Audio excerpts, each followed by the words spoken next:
Ngiye kubagezaho igitekerezo cy'igitero cya kabiri cy'intambara Rwabugiri yagabye ku kirwa cy'Ijwi. Kigeli wa kane Rwabugiri yagabye ibitero 3 ku kirwa cy'Ijwi.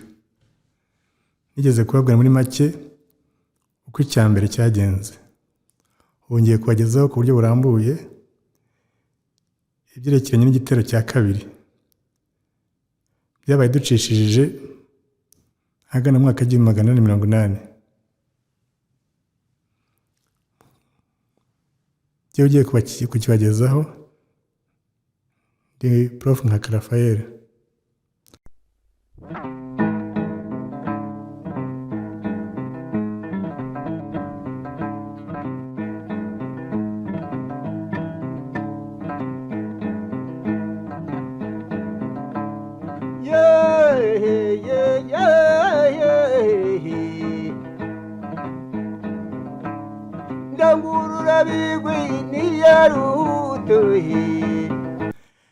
Dore ingingo z'ingenzi iki gitekerezo gishamikiyeho.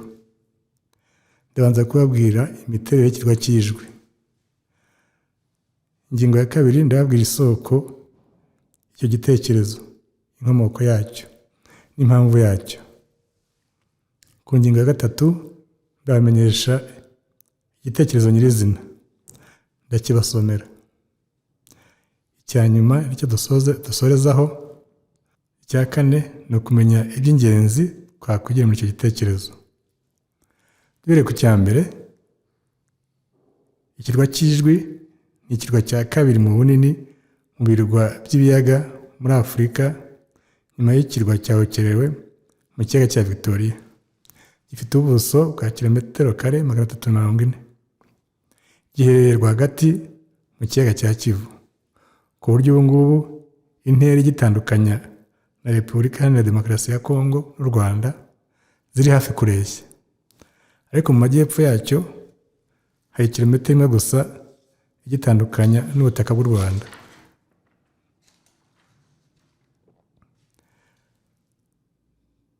Tugane ku isoko y'icyo gitekerezo.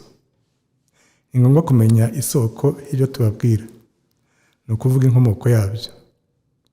Nk'uko umugezi ugira isoko, n'ibyo mbabwira bigira isoko y'aho byavuye, kugira ngo mudakeka ko ari cyo twahimbye, ari cyo nahimbye, cyangwa se natoraguye mu nzira. Isoko ya kure irusha izindi ni ku rugamba. Ibitekerezo by'intambara mu Rwanda byari raporo y'imirwano yashyikirizwaga umwami nyuma y'igitero. Dore uko byagendaga. Igihe imirwano yabaga isoje, ingabo zose zatabarukaga zisanga umugaba w'igitero mu nteko ye. Mu nteko niho umugaba w'igitero yabaga ari. Bahitaga batoranya umuntu muri buri mutwe w'ingabo watabaye. Uwo muntu yagombaga kuba azi kuvuga neza, atari umusinzi, kandi yarishe umubisha buri umwe muri icyo gitero. Uwo muntu agashyirwa mu ruhame rw'abagaba, aribo batware b'ingabo zabaga zatabaye. Abatware b'ingabo bitwaga abagaba b'ingabo, naho umukuru muri bo akitwa umugaba w'igitero. Buri murwanyi watoranyijwe akarondora ibyo yibuka byose byabaye mu mirwano bagize. Noneho bose bakabyitoza, bakabivugira kenshi imbere y'abagaba, kugeza igihe bose babitoye neza, babivuga badategwa. Nibwo rero umugaba w'igitero yaboherezaga ibwami ngo bajye kwisubiramo umwami, bajye kumuha raporo y'imirwano. Abo bahanga baga batoranyijwe bitwaga abavuzi b'amacumu. Muri urwo rugendo bakaba baraherekezwaga n'abantu bagomba kugenda bagenda bagenzura ko bitwara neza, ko batanga inzoga mu nzira, ku buryo bagera ibwami ari abantu bazima badashobora kwibagirwa. Iyo bageraga ibwami baravunyishaga, ari byo gusaba kubonana n'umuyobozi, aho ngaho akaba yari umwami. bakakirwa nk'abakwe.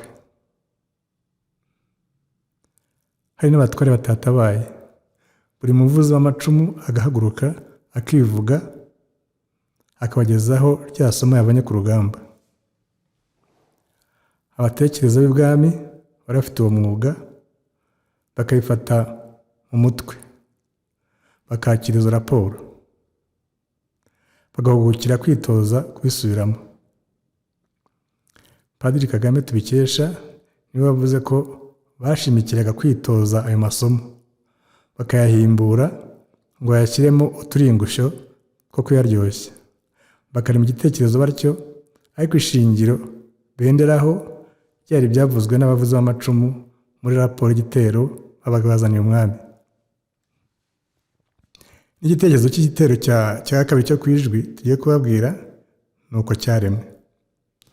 Abatekereza b'umwuga w'ibwami bamwe bakise igitero cya Kabego, abandi bakita cyo mu Marambo, aho akora mu majyaruguru y'ikigo cy'Ijwi.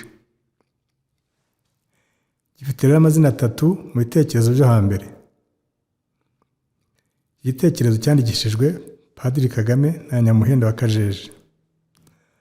Mwumva ko isoko ya mbere ya kure cyane ni ku rugamba, ikurikiyeho ni Nyamuhenda wa Kajeje. Uwo Nyamuhenda yaje kumenyekana cyane mu gitero cy'Imigogo cyagabwe na Rwabugiri muri Ankore mu mwaka w'igihumbi 1994, aho yari umwe mu bagaba icyo gitero. Abakunze kuvuga iby'icyo gitero bakunze kutamenya ko atari we wenyine wari umugaba w'igitero, kubera ko hashyizweho undi mugaba w'igitero wo kumwunganira, ari we Ruvuzacyuma rwa Semuzigura.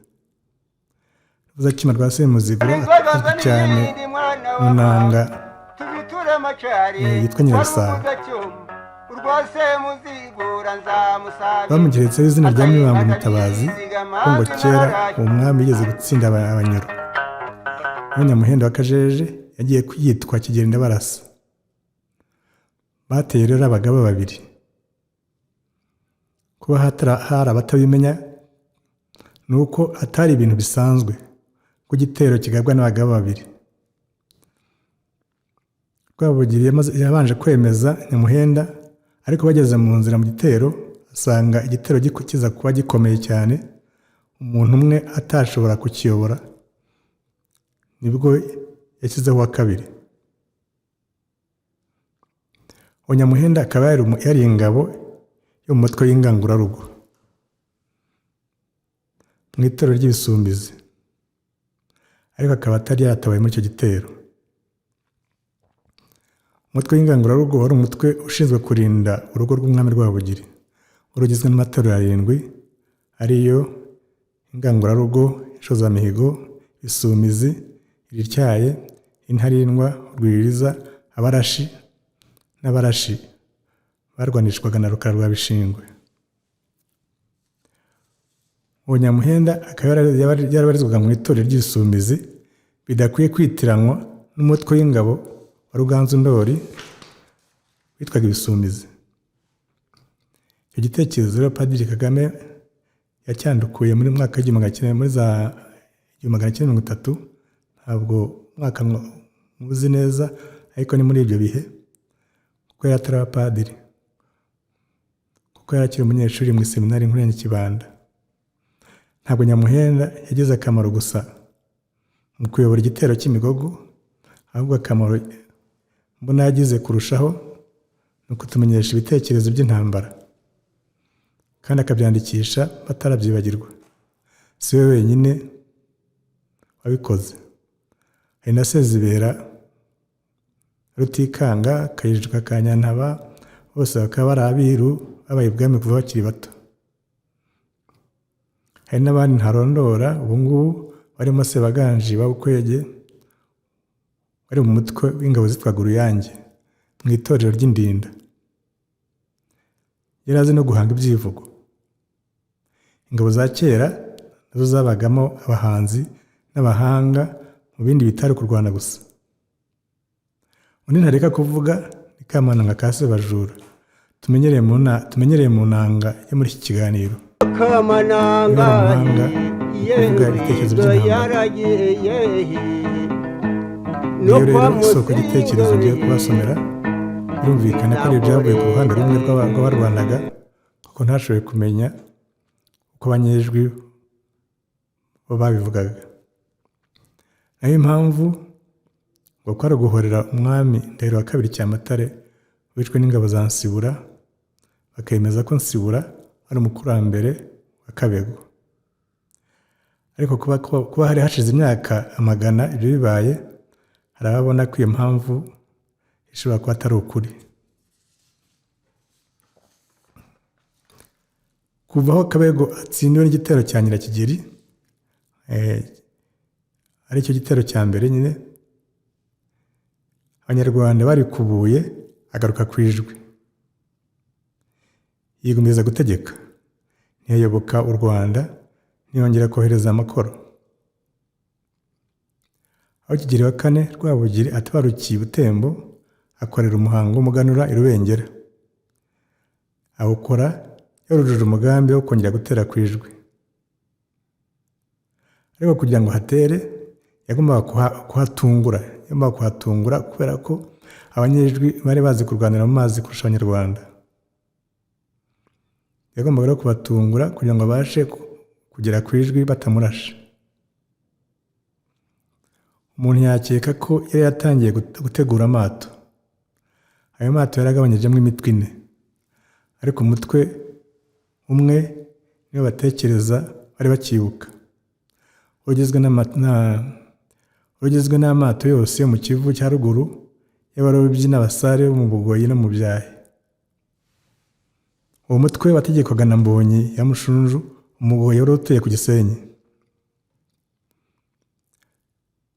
Buri musare yabaga yifitiye ubwato bwe, ariko hagira igitero gihuruzwa, bose Mbonyi akabahuruza, bagakorana, bagahinduka umutwe umwe w'amato, bakamanuka mu Kivu cy'epfo kujya kwambutsa ingabo. Uwo murimo warangira bakazasubira iwabo kwikorera ibyo basanzwe bakora. Ariko hari amato bwite y'Umwami Rwabugiri, hakaba n'amato bwite y'abatware n'abantu b'ibikomerezwa bo mu Kinyaga no mu Cyeja. Tubabwire amazina ya bamwe muri ayo mato na ba nyirayo. Umwami Rwabugiri yari afite amato abiri, bumwe bukitwa Nyirakabuga, ubundi bukitwa Ishyaka. Hari ubwitwaga Intaganzwa, bwatwirwagamo Nyirimigabo, umutware w'Intaganzwa. Hakaba ubwitwaga Imbabazi, bwavuye mu Budaha, ni ukuvuga ko ari babubarije, bwatwirwagamo Kabare ka Rwakagara. Hakaba Ishyaka, bwatwirwagamo Kigenza cya Rwakagara. Duherukire ku ijuru, bwaramvuwe mu ishyamba rya Rugege, bukaba bwaraturirwagamo Rwabirinda rwa Rwogera. Urutonde ni rurerure sinaruvuga rwose. Gusabye na Cyepfo n'Akabahuhura, gusabye Ginkindiga n'Inyaruga, gusabye Ruhanga wasimbezwe, na Sebiyozo mwene Kinesha we, na Ruzirampuhwe wa Rukingamubiri, n'uwo Mureraga nawe ugusabye yewe.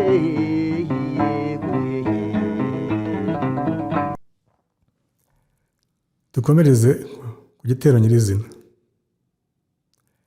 Iki gitero cyitwa icya kabiri cyo kwijwi, cyangwa se bakacyita igitero cya Kabego, kuko ariyo cyamuhitanye. Igihe Rwabugira kigabye, yabigiranye agasuzuguro gakabije. Yari aruzi ko abanyejwi ari ubusa. Yoherezayo igitero cy'abantu 55 gusa, kandi azi ko nibamara komoka hatazaboneka uburyo bwo kubavuna, bwo kubatabara. Rwabugiri yatoranyije abantu b'intwari 20 bo mu itorero ry'ingangurugo n'abandi 30 bo mu itorero ry'inshozamihigo n'abandi 5 bo mu itorero ry'urwiririza. Umugaba w'igitero agirwa Yuhi IV Gahindiro Ndiribyariye Yambagariye, kuko umugaba w'igitero bamwongeragaho izina ry'umwami wigeze gutera aho hantu kandi agatsinda. Kugira ngo hatagira umunyejwi warabukwa akabura igitero akajya kuvuga ko igitero kije, izo ngabo zihaguruka i Rubengera zizamuka y'ubutaka zigana mu Kanage na Kinunu, kuko amato yo kuziturira yari yakoranyirijwe mu kirwa cya Bugarura. Baziturira nijoro zomokera mu kirwa cy'Iwawa ziraharuhukira, zirongera ziturirwa iryo joro zomokera ku mutwe w'Ijwi, aho hantu abanyarwanda bakahita ku mukondo w'Abashusho. Amato yabazanye ahindukira muri iryo joro kugira ngo abanyejwi batayarabukwa bakayahiga, akagomba kurwanira nabo mu Kivu, kuko abanyejwi barushaga kurwanira mu mazi y'Ikivu. Zigeze ahantu hitwa mu Rwatsi zihura n'igitero cy'abanyejwi bararwana, abanyarwanda barakinesha, barakomeza bataha ahantu hitwa ku Kabuye kwa Mihigo ya Kabego. Bukeye barwanira n'abanyejwi, abanyarwanda barabanesha batwika urugo rwa Mihigo, barakomeza bataha ku Muyange. Aho ngaho Bisango bya Rugombituri na Nyiringango ya Nyagahinga babona inka 30 mu gakombe, barazinyaga zibabera ingishywa. Bwije barahiga, ingangurarugo kwazo n'inshozamihigo kwazo.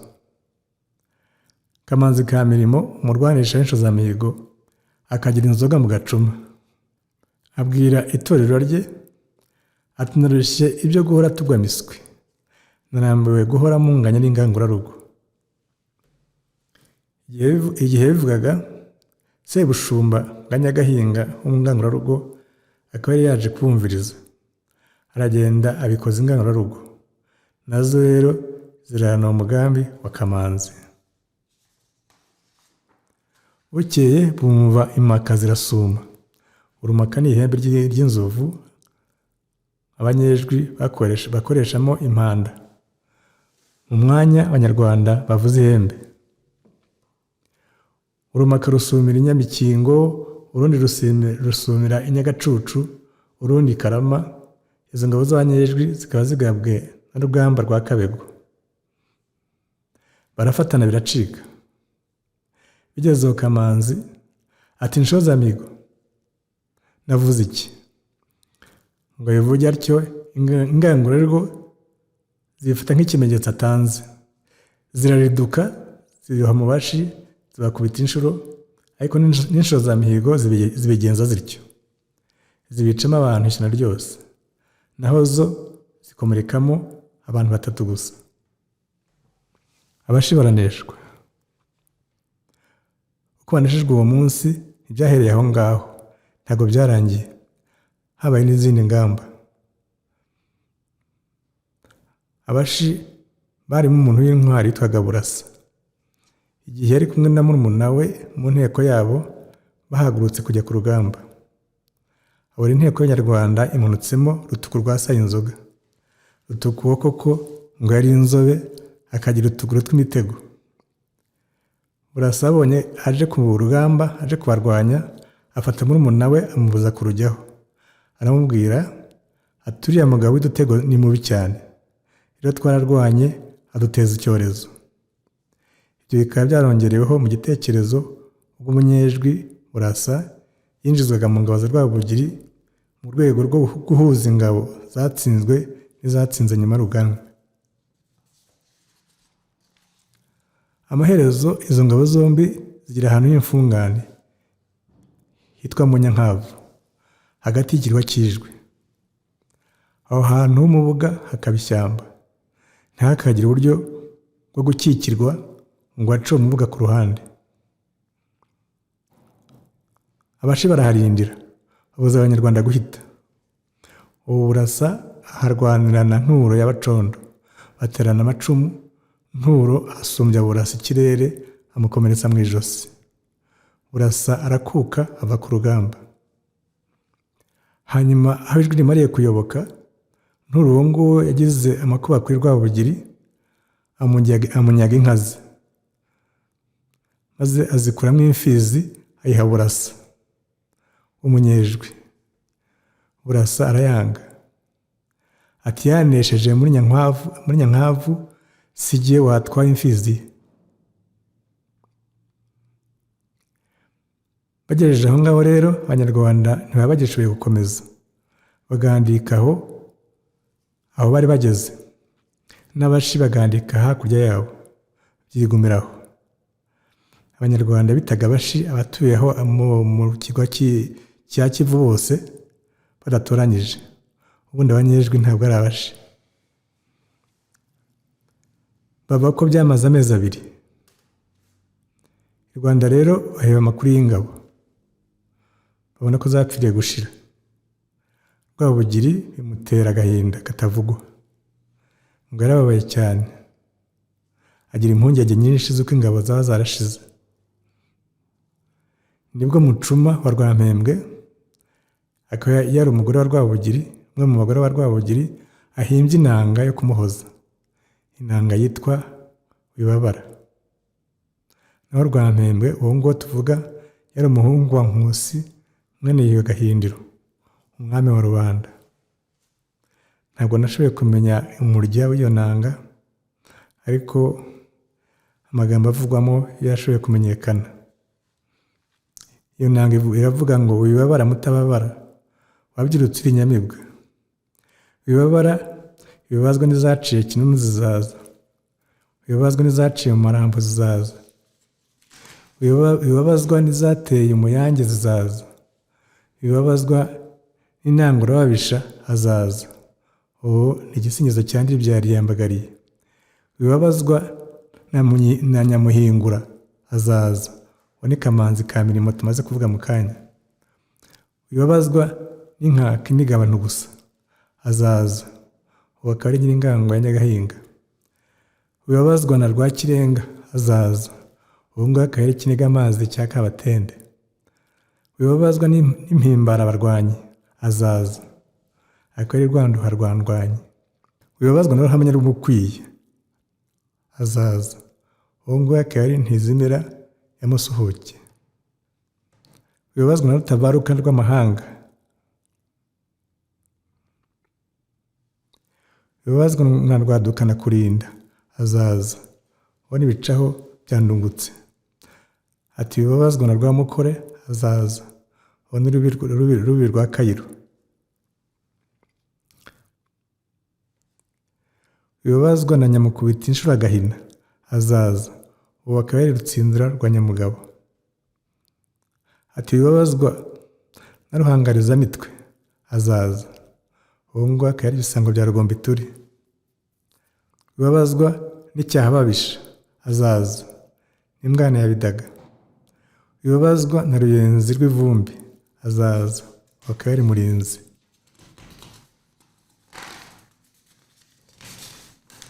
Wibabazwa na Rwantarindwa hazaza, uwo ni Sebajura wa Musuhuke. Wibabazwa na Rugwizangoga hazaza, uwo nguwo akaba ari Nyamuhenda w'Akajeje twababwiye. Wibabazwa na Munyurabatware hazaza, uwo ni Sebushumba bwa Nyagahinga. Wibabazwa na Rugabiza babisha hazaza, uwo akaba ari Nyamurinda wa Bicoko. Hari n'abandi bavuzwe ntabwo tubarondora, ni ingabo zari zatabaye zazi 55 nababwiye tugitangira. Uko u Rwanda bibwiraga ko ingabo zapfiriye gushira, haboneka umugaragu wa Ntizimira ya Musuhuke washatse kubishirira amatsiko. Iro mu Kinyaga, uvuga amajyepfo y'Uburengerazuba bw'u Rwanda, akamenya ururimi rw'Abanyejwi, yambara urubindo. Urubindo rukaba umwambaro warangaga Abanyejwi. Arahaguruka agenda mu bwato bwe ajya mu Banyejwi, bo bibwira ko ari uwabo. naho we agiye kubatata. Bamumenyesha amakuru y'igitero, bamurangira akarere k'ijwi ingabo ziganditsemo. Bukeye Kivu aracyogoga, yomokera munsi y'aho ingabo z'Abanyarwanda zari ziganditse. Bamubonye bagira ngo ni umushi, bihindaganya nk'abashaka kumusanganira ngo bamwice. Abavugisha mu Kinyarwanda, ababwira ko ari umugaragu wa Ntizimira. Bamuzaniye shebuja aramumenya, asanga barananutse cyane. Agaruka mu Kinyaga, ahavana ingemu z'inzoga n'ibiribwa, abibagezaho. Noneho ashyira nzira agira ubengera, ari umenyesha Rwabugiri inkuru y'imvaho. Muri icyo gitekerezo baravuga ngo ashyira nzira azira ubengera, ari umenyesha Rwabugiri inkuru y'imvaho. Ni ukuvuga ko byose byabaga Rubengera nyine, ubuyobozi bukuru ibwami bari Rubengera. Rwabugiri amaze kubyumva, akoranya ingangurarugo zose zari zasigaye. Ikivu bakinyanyagizamo amato, ariko baboneza y'epfo mu Kinyaga. Icyo gihe amato y'Abanyejwi yari ategereje ku mutwe w'ikirwa mu majyaruguru y'ikirwa cy'Ijwi. Abashi barangamiye ruguru mu Marambo. Umwami ageze i Nyamirundi asanga nta bwato bw'Abashi buhabarizwa. Biramunezeza, biramushimisha cyane. Ahita asaba ingabo komokera vuba Nyakarengo, zigatera Ijwi ziriturutse epfo. Zimaze kugera i Nyakarengo, umwami amaze komoka, bavuza ingoma y'indamutsa. Ingoma y'indamutsa bayivuzaga nk'ikimenyetso cy'uko umwami atangiye imirimo ye mu gitondo, ko ashobora kwakira rubanda. Ku rugamba iyo ngoma yamenyekanishaga aho umwami aherereye. Iyo yabaga yatabaye nk'uko byari byagenze, Rwabugiri yagiye yigiriye ku Ijwi. Ba bandi bari ruguru bumvise umurishyo, abandi bari ruguru bumvise umurishyo barawumenya, bamenye ko umwami yarangije komoka. Bati tumusanganire ataza kugira umurwano asanga mu nzira. Abanyejwi nabo bari bahagaze imbere, bakaba bacitsemo igikuba, bamenye ko Rwabugiri yageze mu kirwa. Noneho za ngabo zirabatera, kubera ko zari zimaze kugira morali. Banesha Rugina rwa Kabego. Aho Rwabugiri yahuriye nabo, abona n'intumbi z'Abashi. Arebye n'ukuntu ingabo zabaye iminanu, ngo aravuga ati n'ubundi bishwe n'abazimu ba benshi. Basibira ku Muyange, bukibatera ku Gikumba kwa Kabego. Kabego yari yahungiye ku kirwa cyitwa Igishushu. Haba urugamba rw'amato rumara iminsi 2, ariko amato y'Abashi anesha Abanyarwanda. Noneho Rwabugiri akoresha abatasi, areshya abarwanisha b'amato b'Abashi witarwa Gatenga na Nyirinkora w'umwiru wa Kabego na Ruhangamugabo. Akaboherereza ingumba n'imyenda. Aragumya arabashukashuka, amaherezo baromuka baza kumusanga ku butaka. Bahageze barafatwa. Ubwo amato y'Abanyarwanda aterura urugamba. Bihurira n'uko amato y'Abashi yarasubiranyemo. Nkundi ya Kabego yari yagomeye se, akomerekera mu rugamba rw'amato. Noneho yankundiye afatanya n'Abanyarwanda, anesha ya Kabego arayatatanya. Noneho amato y'Abanyarwanda atera ku Gishushu, aho Kabego yari yahungiye. Kabego abonye ko ibyo birangiye, yambara imyambaro y'ubwami, araza yicara mu irembo ry'urugo. Rwanyonga rwamuga bwa mbere, ahayinguka mbere, yica Kabego. Abashi bahungira mu mato, abandi bararaswa. Ni muri ba bandi Rwabugiri yari yarakuruye, abareshya arabafata, yicisha Rwagatenga na Nyirinkora, ahubwo atonesha Ruhangamugabo wari umurwanisha w'amato gusa, atagira ikintu cy'ibwami akoraho cyo kwa Kabego. Na Nkundi ya Kabego waramufashije yakirwa neza, ayoboka Rwabugiri. Birangiye Rwabugiri agabanya ijwi nk'ibice bibiri. Urugo rwa ruguru rwo mu Marambo aruha Kamaka kagatsindikira kurutegeka. Urw'epfo rwo mu Bweru aruha Mwana ya Bidaga, naho Nkundiye amugira umutware wa bose, asimbuye Sekabego ariko atitwa umwami. Birangiye